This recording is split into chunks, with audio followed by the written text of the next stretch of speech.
तक जलता रहा। 6 महीने तक जलता रहे।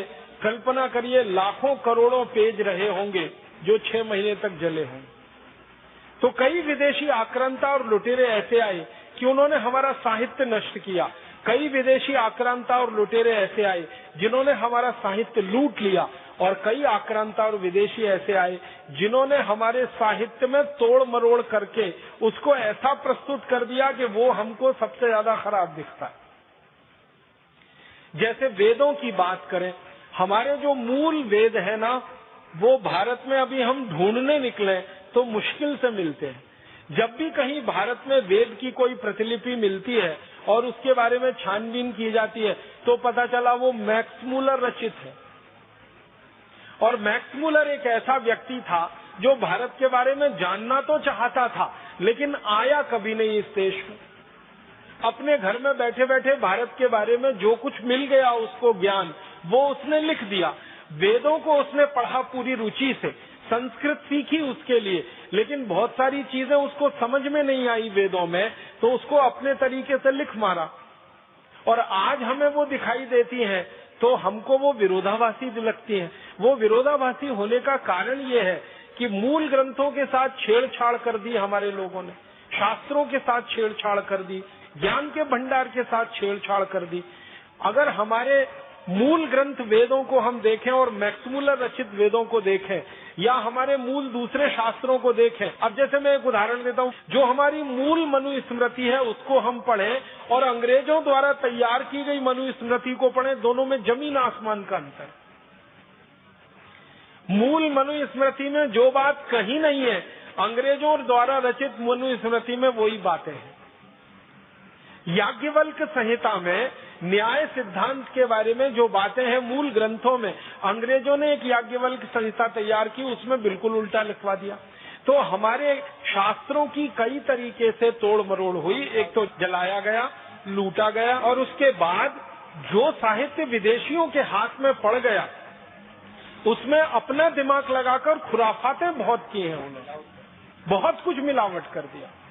और वो मिलावटी चीजों को आज कोट किया जाता है सारी दुनिया में। जैसे वेदों में से कहीं से वाक्य निकाल कर ये कोट कर देते हैं, उपनिषदों में से निकाल के कोट कर देते हैं कि भारतवासी मांस खाते थे, गाय का मांस खाते थे।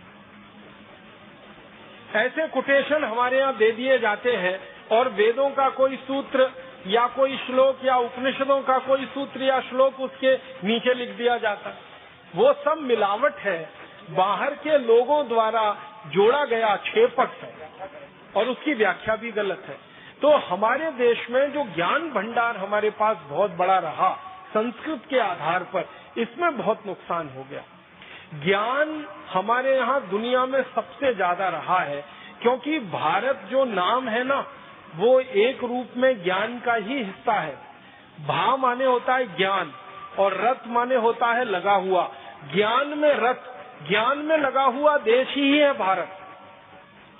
तो हमसे ज्यादा ज्ञान शायद ही किसी के पास होगा, लेकिन वो ज्ञान में पिछले 1000-1500 वर्षों में बहुत कमी आई।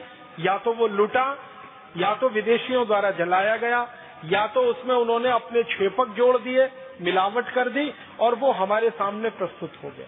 ये आज हम सब भारतवासियों के लिए बहुत बड़ी चुनौती का काम है, बहुत बड़े शोध का काम है कि जो हमारे मूल शास्त्र रहे हैं, मूल हमारे ग्रंथ रहे हैं और जो मूल ज्ञान की बातें रही हैं, उनको पुनर्खोज करके देश के सामने प्रस्तुत किया जाए ताकि ये जो मिलावट वाला हिस्सा है ये दूर हो सके और हमको शुद्ध ज्ञान मिल सके। तो दुनिया को सबसे ज्यादा ज्ञान दिया, सबसे ज्यादा साहित्य दिया, सबसे समृद्ध भाषा दी, सबसे पहली लिपि दी हमने और दुनिया के लोगों को इस दिशा में प्रेरित किया कि उस दिशा में बढ़े, ज्ञान की दिशा में बढ़े। और इसलिए भारत के बारे में हजारों साल से जो विदेशी आए वो लिखते रहे हैं कि दुनिया भर के दूर दूर देशों के, चीन से, कंबोडिया से, मलेशिया से, यूरोप और यूनान से लोग आते रहे, पढ़ते रहे। एक दो की संख्या में नहीं, हजारों की संख्या। एक चीनी यात्री आया जिसने भारत के बारे में बहुत कुछ लिखा, उसका नाम है वेन सांग। आपने उसके बारे में पढ़ा होगा, सुना होगा। वेन सांग एक चीनी यात्री है और वो अपनी पुस्तकों में लिखता है कि जिस समय मैं भारत में घूम रहा हूँ मैंने देखा कि 20,000 से ज्यादा विदेशी शोधकर्ता, जिनको रिसर्च साइंटिस्ट कह सकते हैं, भारत में मौजूद हैं, जो शोध करके अपने देशों में जाने की तैयारी में। वेनसांग एक चीनी यात्री ये कह रहा, 20,000 विदेशी शोध वैज्ञानिक उस समय भारत में मौजूद हैं जब वो आया है, और ऐसे भारत में सैकड़ों चीनी यात्री आए। मैं तो वेनसांग का सिर्फ आपको संकेत कर रहा हूं। सैकड़ों चीनी यात्री आए हैं जो अलग अलग समय पर कह रहे हैं। कोई कह रहा है मैंने 14,000 शोध वैज्ञानिकों को भारत में पढ़ते लिखते देखा, कोई कह रहा है 12,000, कोई 11,000। एक समय में 20,000 विदेशी शोध वैज्ञानिक इस देश में मौजूद हों, शिक्षा ले रहे हों, रिसर्च कर रहे हों, शोध कर रहे हों, और फिर अपने देश में उस ज्ञान को ले जाने की तैयारी कर रहे हैं। ये कोई साधारण बात नहीं होती। ये तब हो सकता है जब हमारे यहाँ ऐसा कोई तंत्र रहा होगा। तो अब मैं थोड़ा आगे बढ़ता हूँ कि हमने दुनिया को और क्या दे दिया। भाषा के अलावा, इस ज्ञान के, साहित्य के, समृद्ध साहित्य के अलावा हमने शिक्षा पद्धति दी है पूरी दुनिया को। अंग्रेजी में एक शब्द होता है जिसका नाम है मॉनिटर, MONITOR, मॉनिटर। मॉनिटर को आप जो भी कहना चाहें, ये अंग्रेजी शब्द है। कक्षा का नेता कहें, कक्षा का लीडर कहें, कक्षा का नायक कहें, जो कहना चाहें। हमारी शिक्षा पद्धति में क्या रहा जो दुनिया में किसी देश में नहीं रहा, और दुनिया ने हमसे सीखी वो शिक्षा पद्धति। एक अंग्रेज शिक्षा शास्त्री हुआ जिसका नाम था डॉक्टर बेंजामिन फ्रैंकलिन, और एक अंग्रेज शिक्षा शास्त्री जो बाद में भारत का एक बड़ा अधिकारी बन के आया, थॉमस मुनरो। वो था तो मूल शिक्षा शास्त्री, लेकिन भारत में बड़े अधिकारी की हैसियत से आए। ये दोनों अपनी किताबों में लिख रहे हैं कि मॉनिटोरियल एजुकेशन सिस्टम, कक्षा नायक के द्वारा पढ़ाई जाने वाली शिक्षा व्यवस्था पूरी दुनिया में एकमात्र एक ही देश में है, और वो भारत है। मॉनिटोरियल एजुकेशन सिस्टम, इसमें क्या खास बात है? एक गुरु है, आचार्य है, आचार्य ने तैयार कर दिया कक्षा नायक को। अब वो कक्षा नायक इतना अच्छा तैयार हो गया कि आचार्य के समकक्ष हो गया और कक्षा लेना शुरू कर दिया उसने। तो अंग्रेज शिक्षा शास्त्री हैरान है इस बात पर कि सभी कक्षाओं में एक एक कक्षा नायक तैयार किया आचार्य ने, और आचार्य अकेला पूरे गुरुकुल को संभाल सकता है। जहां हजारों विद्यार्थी पढ़ रहे हैं, वहां दूसरे अध्यापकों की भी जरूरत नहीं है, क्योंकि कक्षा नायक अध्यापकों की हैसियत के हैं। अब वो कहता है, अंग्रेज थॉमस मुनरो लिख रहा है अपने मिनट्स में, और ये डॉक्टर बेंजामिन लिख रहा है कि दुनिया में हम तो ये सोच नहीं सकते, हम तो ये कल्पना करते हैं कि एक बड़ा विश्वविद्यालय चलाना है, या एक बड़ा कॉलेज चलाना है, या एक बड़ा स्कूल चलाना है, तो उसमें एक प्रिंसिपल चाहिए या हेडमास्टर चाहिए, फिर इतने अध्यापक चाहिए, फिर अध्यापक के नीचे असिस्टेंट टीचर चाहिए, इतने सहायक अध्यापक चाहिए, तब जाकर वो चलेगा। और यहाँ भारत में हम देख रहे हैं कि बड़े से बड़ा विश्वविद्यालय स्तर का गुरुकुल एक गुरु के आदेश पर, एक आचार्य के आदेश पर इतना व्यवस्थित चल रहा है, क्योंकि आचार्य ने अपने बराबर ज्ञान वाले कक्षा नायकों को तैयार कर दिया है। अब अध्यापक भी वही है, कक्षा नायक भी वही है, और विद्यार्थियों का इसमें फायदा कितना है? जो कुछ उन्होंने आचार्य से सीखा है वो बार बार दोहराने को मिल रहा है, क्योंकि कक्षा में वो दूसरों को सिखा रहे हैं। और ज्ञान के बारे में एक बात आप हमेशा ये महसूस करेंगे, वो ये कि जितना दोहराव आप करेंगे उतना ही पक्का होता जाता है। जितनी बार दोहराव करेंगे उतनी बार पक्का होता जाता है। तो बेंजामिन और ये थॉमस मुनरो लिख रहे हैं अपने मिनट्स में कि हमने देखा भारत के गुरुकुलों में कि विद्यार्थी आचार्य की हैसियत से पढ़ा रहे हैं, लगातार पक्के होते जा रहे हैं और नए कक्षा नायकों को तैयार करते जा रहे हैं। तो पूरा विश्वविद्यालय स्तर का गुरुकुल एक आचार्य के कहने पर, एक आचार्य के संकेत पर इतने व्यवस्थित तरीके से चल रहा है, और खर्चा वहां सबसे कम है क्योंकि अध्यापकों की जरूरत नहीं। तब वो अंग्रेज सरकार को लिख रहा है अपने पत्र में कि हमको ऑक्सफोर्ड विश्वविद्यालय में कैम्ब्रिज विश्वविद्यालय में इसी तरह का मॉनिटोरियल एजुकेशन सिस्टम शुरू करना चाहिए जो भारत में मैंने देखा है। और अगर सरकार, माने हिज मैजेस्टी, वो लिख रहा है कि सरकार अगर मुझे कहेगी तो मैं इस पर पूरा विस्तार से नोट बना के भेज सकता हूँ कि ये मॉनिटोरियल एजुकेशन सिस्टम कितना अद्भुत है। और उसमें आगे आगे वो लिखता है, एक वाक्य में लिखता है, बहुत धीमे से लिखता है कि मॉनिटोरियल एजुकेशन सिस्टम क्या, भारत को तो पूरा एजुकेशन सिस्टम ही अद्भुत है। और उसकी विशेषता कह रहा है, आपको सुनकर हैरानी होगी, जब इंग्लैंड में पहला स्कूल खुला 1868 में, तब हमारे देश में 7,32,000 गुरुकुल हजारों वर्षों से चल रहे थे। अंग्रेजों का पहला स्कूल शुरू हुआ 1868 में लंदन में, पब्लिक स्कूल एक्ट बनाया उन्होंने और उसके बाद वो स्कूल शुरू हुआ। उसके हजारों साल पहले से 7,32,000 गुरुकुल यहाँ चल रहे हैं और कई विषयों की पढ़ाई उसमें हो रही है। तो अंग्रेज इस बात को कहते हैं आपस में कि हमने तो शिक्षा का इतना सुंदर तंत्र दुनिया के किसी देश में नहीं देखा। ध्यान दीजिएगा इस बात को कि अंग्रेज भारत में आने से पहले 50 देशों में जा चुके थे। भारत में तो वो सबसे अंत में आए हैं। अफ्रीका में जा चुके थे, अफ्रीका के बाद लैटिन अमेरिका के देशों में जा चुके थे, साउथ ईस्ट एशिया के बहुत सारे देशों में जा चुके थे, अंत में भारत में आए। तो 50 देशों में अंग्रेज जा चुके हैं और वहां देख लिया है उन्होंने, और तब वो कह रहे हैं कि शिक्षा का इतना सुंदर व्यवस्था हमने कहीं नहीं देखी जो वो भारत में देख रहे हैं। तो शिक्षा की सारी व्यवस्था और नीतियों के स्तर पर देन दुनिया को रही है तो भारत को रही है। हम बड़े गर्व से ये कह सकते हैं कि दुनिया का पहला शिक्षक कोई रहा होगा तो कोई भारतीय महर्षि रहा होगा, और दुनिया का सबसे पहला विद्यार्थी कोई रहा होगा तो वो भारतीय विद्यार्थी ही रहा होगा, और दुनिया का सबसे पहला कक्षा नायक, क्लास मॉनिटर भी कोई रहा होगा तो भारतीय रहा होगा। इतनी सुंदर शिक्षा व्यवस्था हमने सारी दुनिया को दी। थोड़ा आगे बढ़ते हैं, हमने और क्या क्या दिया है दुनिया को। भारत की शिक्षा व्यवस्था जैसी ही एक सुंदर व्यवस्था हमने दुनिया को दी है, चिकित्सा व्यवस्था, जिसके बारे में दुनिया के बहुत सारे वैज्ञानिक अब स्वीकार करने लगे हैं कि ये तो भारतीय ज्ञान है और ये तो भारतीय विद्या है। 300 साल पहले तक वो इसको नहीं मानते थे, अब मानने लगे। तो दुनिया की सबसे बेहतरीन चिकित्सा व्यवस्था जो दी है हमने, वो आयुर्वेदिक चिकित्सा व्यवस्था है, जिसमें औषधियों के आधार पर आपका इलाज होता है और सर्जरी भी होती है।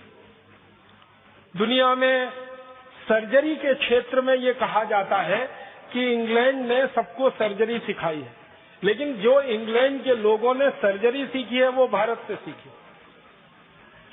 इंग्लैंड में एक डॉक्टर हुआ करता था 17वीं शताब्दी में, उसका नाम है डॉक्टर हॉलकॉट। वो यहाँ आता है भारत में और उसकी डायरी के सारे पन्ने के पन्ने इस बात के गवाह हैं कि वो यहाँ आके मद्रास में सर्जरी सीख रहा, और सर्जरी सीखकर वो वापस गया। और ये बात है 1795 की।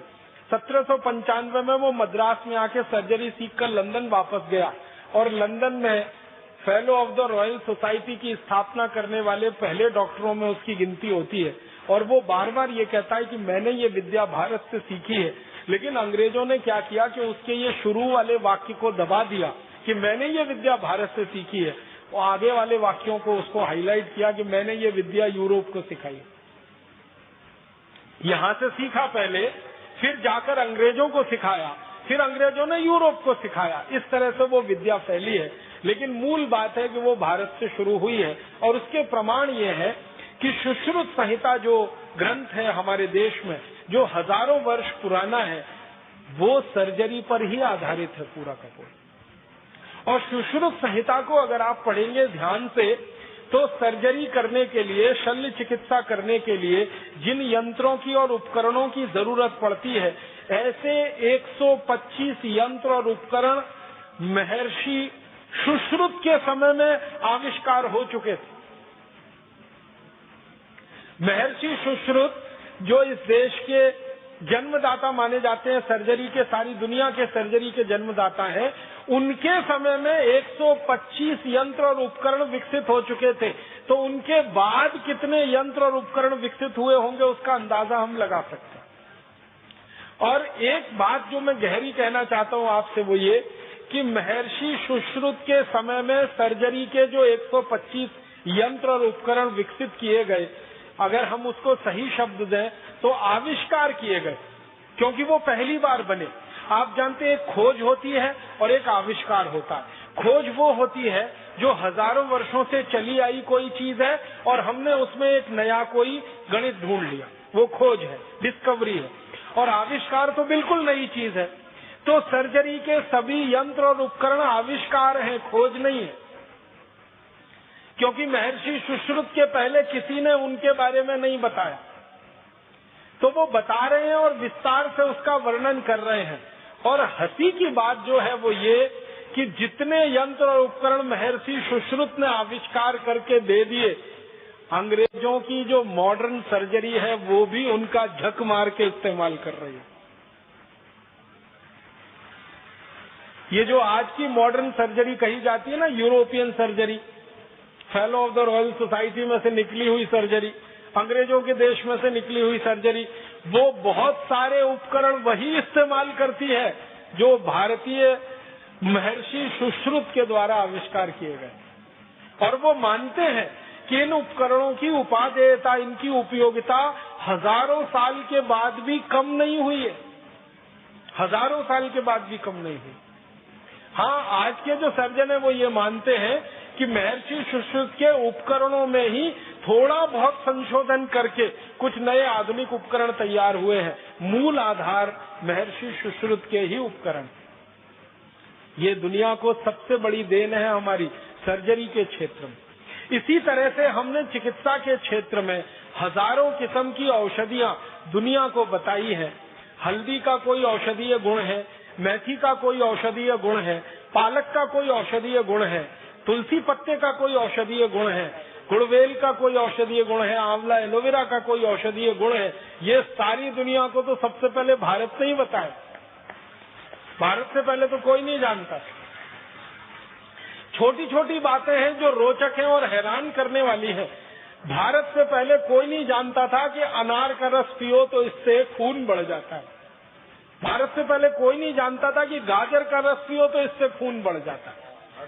भारत के पहले कोई नहीं जानता था कि हरड़ खाओ तो पेट की कितनी सारी चीजें ठीक रहती। भारत से पहले कोई नहीं जानता था कि मेथी खाओ तो किस तरह से कफ नाशक है, मेथी खाओ तो कितने तरह के बात हैं जो आपके ठीक हो सकते हैं। तो भारत से पहले जिनको हम मसाला कहते हैं, भारत में तो मसाला शब्द ही नहीं है। ये तो फारसी का शब्द है, उर्दू के रास्ते हमारे यहाँ घुस गया। हमारे यहाँ तो औषधि शब्द है। हल्दी मसाला नहीं है, औषधि है। तुलसी मसाला नहीं है, औषधि है। जीरा मसाला नहीं है, औषधि है। मेथी दाना, काली मिर्च, ये सेंधा नमक, काला नमक, इलायची, ये सब औषधियां हैं, मसाला एक भी नहीं है। दालचीनी है, तेज पत्ता है, जो भी कुछ हम इस्तेमाल कर रहे हैं हमारे रसोई घर में, ये औषधियां हैं। और हमें गर्व है, इस बात का अभिमान है कि दुनिया को हमने सबसे पहला ज्ञान जो दिया है रसोई घर की औषधियों का, वो अकेला एकमात्र देश है भारत।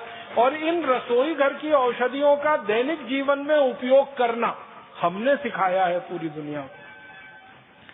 दालचीनी को किस मात्रा में उपयोग करना है, मेथी दाने को कैसे उपयोग करना है, इलायची कैसे उपयोग करना है, लवंग का क्या उपयोग करना है, जीरे को क्या उपयोग करना है, हींग को क्या उपयोग करना, हरड़ को क्या उपयोग करना, मात्रा कितनी रखनी, कब उपयोग करना, कैसे उपयोग करना, ये सब हमने सिखाया पूरी दुनिया को आयुर्वेदिक चिकित्सा में। और ये सारा ज्ञान भंडार हमारे देश में जिनका दिया हुआ है वो महान महर्षि चरक रहे हैं। सर्जरी का सारा ज्ञान भंडार जो दिया गया है सारी दुनिया को, वो महान महर्षि सुश्रुत रहे। और इसी तरह से एक महान महर्षि हुए बाघभट्ट जी, उन्होंने सारी दुनिया को सबसे पहले सूत्र बताए हैं कि खाना कैसे खाओ, पानी कैसे पियो, बैठो कैसे, लेटो कैसे, सोओ कैसे, चलो कैसे।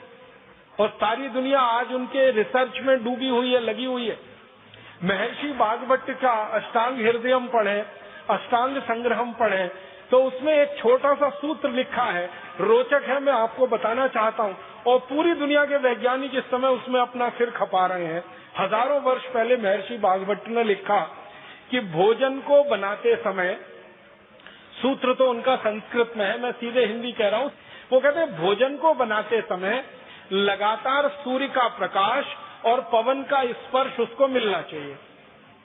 भोजन को बनाते समय लगातार उसको सूर्य का प्रकाश और पवन का स्पर्श मिलना चाहिए। माने जो भोजन आप बना रहे हैं उसमें सूरज की धूप जाए, नहीं तो पवन का स्पर्श हो, तभी वो भोजन करने लायक है और वो अमृत तत्व जैसा है। ये उन्होंने हजारों वर्ष पहले लिख दिया।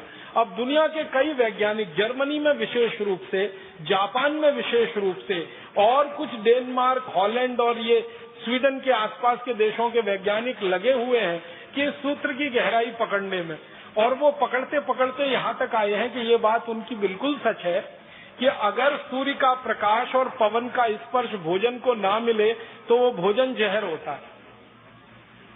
अब उन्होंने एक खोज की है, यूरोप के वैज्ञानिकों ने, जिस खोज में अब वो फंस गए। उनकी खोज है प्रेशर कुकर। अब ये जो प्रेशर कुकर में बनने वाला खाना है, इसमें ना तो सूर्य का प्रकाश जा सकता है, ना पवन का स्पर्श हो सकता है, क्योंकि ये अंदर से बंद, बाहर से बंद, एयर टाइट होता है। अंदर से हवा तो बाहर आ सकती है, बाहर की हवा अंदर नहीं जा सकती, और सूर्य का प्रकाश भी उसमें अंदर नहीं जा सकता। तो दुनिया के सैकड़ों वैज्ञानिक, मैं आपको सच बता रहा हूँ, ये हंसने वाली बात आपको लगेगी, लेकिन इस पे अरबों डॉलर खर्च हो रहे हैं कि अगर सूर्य का प्रकाश ना जाए और प्रेशर कुकर में खाना बनाओ तो क्या क्या दोष आते हैं, और सूर्य के प्रकाश के साथ पवन का स्पर्श ना जाए और खाना बनाओ, उसको खाओ तो क्या क्या दोष आते हैं। तो 3 निष्कर्ष पर अभी तक वो पहुंचे। वो ये कहते हैं कि प्रेशर कुकर में बाहर से हवा ना आए और सूर्य का प्रकाश ना आए और खाना बना के खाओ तो डायबिटीज होने की सबसे जल्दी संभावना, अर्थराइटिस होने की सबसे जल्दी संभावना, घुटनों का दर्द, जोड़ों का दर्द, और वो कहते हैं हार्ट अटैक आने की सबसे बड़ी संभावना। और वो कहाँ तक पहुंचे? वो ये कहते हैं कि ये जो प्रेशर कुकर में बनने वाला खाना है, इसमें पूरी पोषकता नहीं मिलती है शरीर को। अब होता क्या है, मैं एक सरल बात समझाता हूँ, विज्ञान की सरल भाषा। प्रेशर कुकर में हम दाल बनाते हैं, इस चक्कर में बनाते हैं कि ये जल्दी तैयार हो जाएगी, लेकिन वो दाल उसमें पकती नहीं है, टूट जाती है, छोटे छोटे टुकड़े हो जाते हैं। दाल का पकना और गर्म पानी में दाल का टूटना दोनों अलग अलग चीजें हैं। दाल पकने का मतलब है कि उसमें जो उपलब्ध प्रोटीन है, जो सूक्ष्म पोषक तत्व है, वो आपके उपयोग में आने लायक हो गए तो दाल पक गई। लेकिन वो पानी और हवा के दबाव में टूट जाती है, तो हम सोच रहे हैं ये पक गई। तो अब वैज्ञानिकों को समझ में आ रहा है कि दाल पकती नहीं है, टूटती है, और वो टूटी हुई दाल खाओ तो पोषकता नहीं मिलती, और वो पोषकता की कमी के कारण गंभीर बीमारियां होती हैं। वो कहते हैं, महर्षि बागभट्ट बिल्कुल सही कहते हैं कि सूरज की धूप और पवन का स्पर्श मिले तभी भोजन अच्छा होता है। अब हम पुरानी बात जरा याद करें।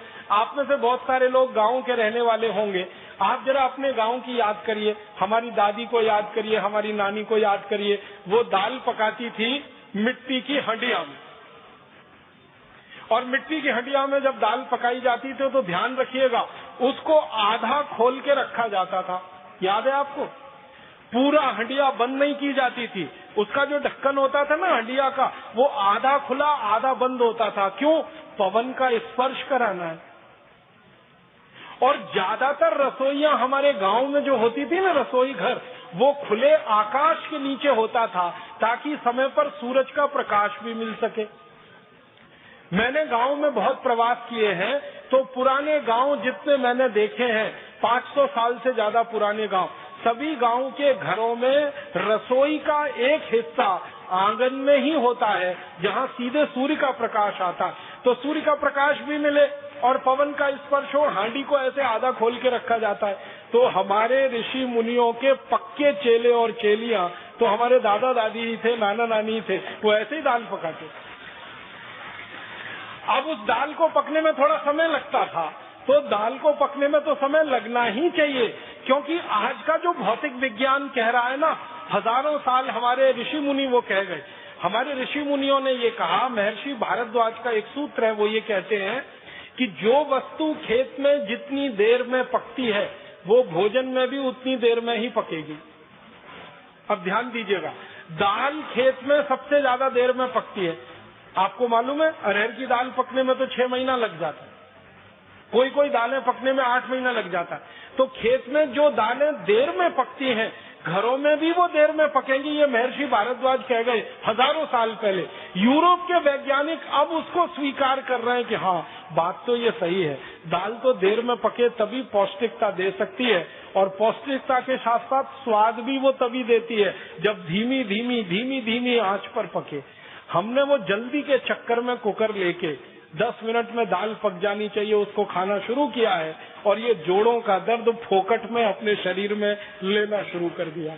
डायबिटीज ले ली है, अर्थराइटिस ले लिया है, माने हमें पोषकता मिल नहीं रही है खाने की, क्योंकि महर्षि भागवत के सूत्र का पालन ही नहीं कर रहे हैं हम। तो वो कहते हैं कि खाने बनाते समय पवन का स्पर्श, सूर्य का प्रकाश बहुत जरूरी है। यूरोप के वैज्ञानिक अब पहुंचे। मैंने ये बात थोड़ी विस्तार से इसलिए कही कि ऐसे सैकड़ों हजारों सूत्र हैं जिनको यूरोप के वैज्ञानिक अब सिद्ध कर पा रहे हैं, और हमारे ऋषि मुनि हजारों साल पहले के। एक और सूत्र याद आता है तो आपको बताते हैं।